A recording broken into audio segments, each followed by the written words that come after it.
Hey guys, Colt Anderson, Hang Loose Outdoors. This week's tip of the week is just going to be a little bit on picking the right high-end rod that meets your demands. Now, me personally, I do a lot of rigging, a lot of jigging. So for me, a medium light rod, medium light action rod is going to fit me best. So this year, we've been working with JT Outdoor Products, and we've been using this JTX-mag. And for me, it's been the best rod I've ever used. What I'm looking for is the lightest, most sensitive rod I can find, and this thing blows everything I've ever used out of the water. As far as my knowledge goes, it's the lightest rod on the market. Um, the components are all high end. You got ceramic eyes down on the bottom, your bottom three, and then the top three are all recoil, so they spring right back into place. And the reason for these ceramic eyes down on the bottom is to kind of, when you cast, your line's going to be curling, and those ceramic eyes let it slide through a lot easier. And by the time they get to these recoil guides, your line's almost going straight out the tip of your rod, so you gain a ton of casting distance. Um, these rods come in 7.1 and 6.10s, both medium light, fast action.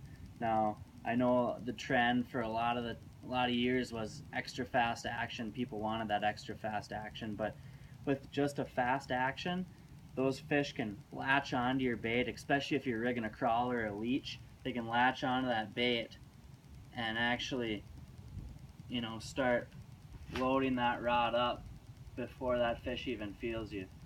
So by the time you set the hook, they've had it, in their mouth for a good amount of time before you do set the hook on them. Like I said, this 7.1 is my go-to rigging rod.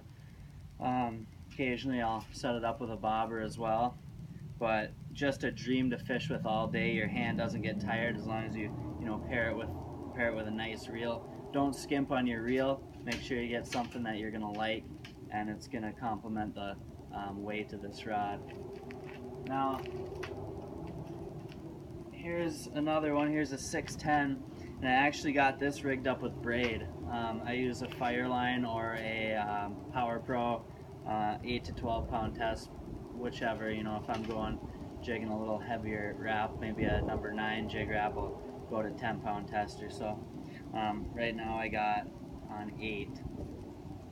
And this rod, being a medium light, a lot of people wonder if it can handle, those bigger jig wraps. This is only a 7, but it's a dream to jig with. It gets the job done really nicely. I actually used to use a medium. Grew up, using a lot of medium actions. They're just fine. It's all personal opinion, personal preference. But since I went to this medium light and a fast action, other than an extra fast, it can absorb all those head shakes. Whatever that walleye throws at you, it can absorb that without losing any tension on the fish.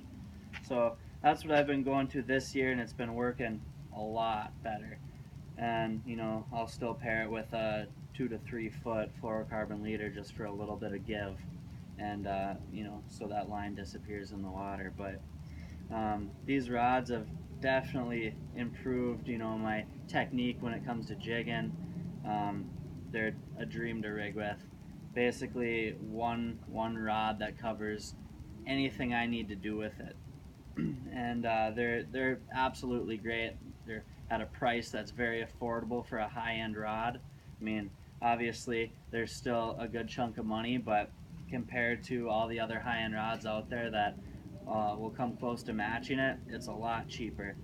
So if you guys have any questions, you want to come down and you want to check one out, maybe even I'll let you borrow one for a day on the water, and just so you can get the feel of it. If you have any questions, Chris Granrud and Joe Bricko, look them up on Facebook. They'll answer any in-depth questions you have. Otherwise, I'll try and do my best and answer them for you. So get over to their website, JT Outdoor Products, and check them out. Thanks, guys.